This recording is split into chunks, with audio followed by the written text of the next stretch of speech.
तेलंगाना के वजीर पूनम प्रभाकर ने मूसा नदी के सैलाब से मुतासरा इलाकों का मुआयना किया। चादर घाट पुल और MGBS बस स्टेशन शदीद बारिश और जुड़वा ज़खायर से आने वाले पानी की वजह से ज़ेरे आब आ गए।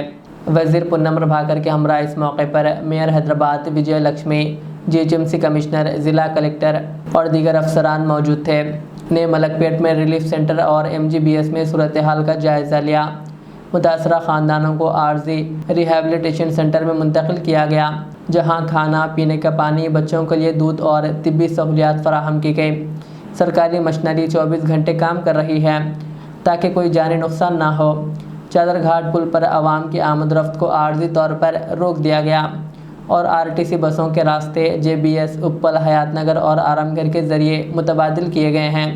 वज़ीर पूनम प्रभाकर ने शहरियों से अपील की है कि गैर ज़रूरी सफ़र से गुरेज करें और झीलों, नालों और सैलाब ज़दा इलाकों में मोहतात रहें। హైదరాబాద్ లో మహాత్మా గాంధీ బస్ స్టేషన్ అనేటువంటిది ఒక పెద్ద ట్రాఫిక్ ట్రాన్స్పోర్టేషన్ సెంటర్.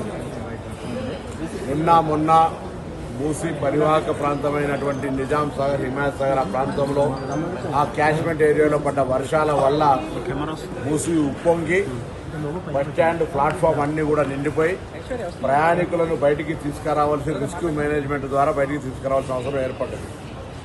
ఈరోజు ఈ హైదరాబాద్ బస్టాండ్ బంద్ చేసి పండుగ పూట ప్రజలకు అసౌకర్యం కలగద్దని జిల్లాలకు పోవాల్సినటువంటి వాళ్ళకి సంబంధించి నల్గొండ వాళ్ళందరికీ పోయేటువంటి వాళ్ళంతా LB నగర్ దగ్గర, మహబూబ్ నగర్ పోయేటోళ్ళంతా కూడా ఆరాంఘర్ దగ్గర, వరంగల్ పోయేటోళ్ళంతా కూడా ఉప్పల్ దగ్గర, నిజామాబాద్, కరీంనగర్ పోయేటోళ్ళంతా కూడా జూబ్లీ బస్ స్టేషన్ దగ్గరనే మేము ప్రయాణ ఏర్పాట్లు చేసుకోవాలని కోరుతున్నాం. ఎందుకంటే సిటీలో కూడా ట్రాఫిక్ ఉంది. దాని తదుపరి హైదరాబాద్ బస్ స్టాండ్లో బస్సుల ప్రయాణానికి సంబంధించిన ఇబ్బంది ఉన్నది. ఇది ప్రజలు గమనించాలని కోరుతున్నాం. అంతేగాక వర్షాలు చాలా ఎక్కువగా ఉండడం వల్ల ట్రాఫిక్ ఇబ్బంది ఉన్నది.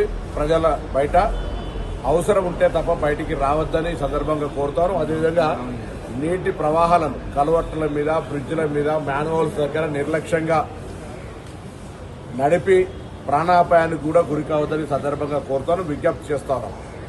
అదేవిధంగా ప్రభుత్వం తరఫున జిల్లా కలెక్టర్ గారు, GHMC కమిషనర్ గారు, యావత్ ప్రభుత్వం అంతా గౌరవ ముఖ్యమంత్రి గారి ఆదేశం మేరకు ఇప్పటికే పునరావాస కేంద్రాల్ని ముసారాంబాగ్ సంబంధించి కావచ్చు, లేకపోతే ఓల్డ్ మలక్పేట కావచ్చు, ఆజంపుర కావచ్చు, అదేవిధంగా కబీర్పుర కావచ్చు, అంబర్పేట కావచ్చు, గోల్నాక, అంబర్పేట్, అదేవిధంగా గోషామాయ లోపల ఇప్పటికే పునరావాస కేంద్రాలు ఏర్పాటు చేసి ఇంకా కూడా పునరావాస కేంద్రాలను ఏర్పాటు చేయడమే కాకుండా ఎక్కడ ప్రాణ నష్టం జరగద్దు, వాళ్ళందరినీ కూడా రక్షించే బాధ్యత ప్రభుత్వందే అనేటువంటి ఆలోచనతో అన్ని రకాల చర్యలు తీసుకుంటారు.